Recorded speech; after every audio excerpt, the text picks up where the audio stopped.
Сәлем достар, каналыма қош келіпсіздер. Бүгін сіздермен өте керемет, нәзік болып шығатын творожный пирогтың рецептімен бөлісетін боламын. Рецепті төменге жазып қалдырам. Видеоның соңына дейін көрместен бұрын каналыма тіркеліп, лайк басып қолдап кетіңіздер. Мен барлық заттарды алдын ала өлшеп алдым. Бізге қажетті заттар: ұн, шекер, жұмыртқа және сары май, разрыхлитель. Алдыменен қамыр жасайтын боламыз. Ол үшін жұмыртқа мен шекерімізді жақсылап араластырамыз.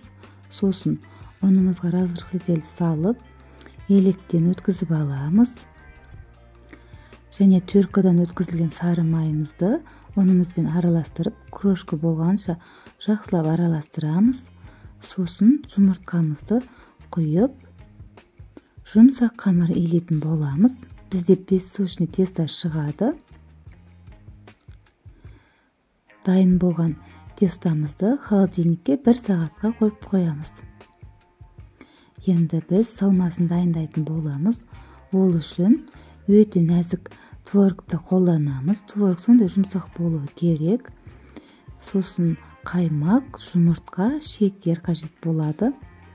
Барлығын ыдысымызға салып, жақсылап вилканың көмегімен немесе блендермен араластыратын боламыз.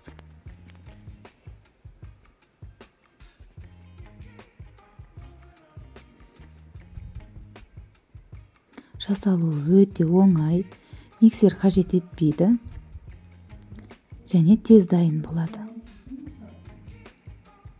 Міне біздің салмамыз дайын. Енді қамырымызды жаятын боламыз. Менде 26-лық размер. Соған қарап, формамызға қарап, қамырымызды жаятын боламыз.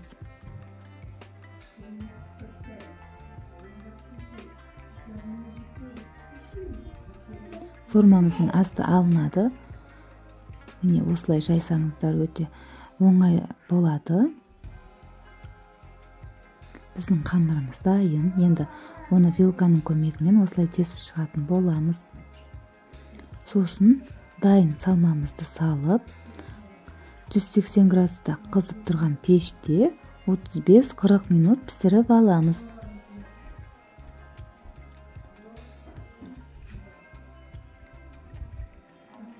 Міне, достар, біздің творожный пирогымыз дайын. Сіздер де жасап көріңіздер. Егер видео ұнап жатса, лайк басып, каналыма тіркеліп кетіңіздер. Ас болсын.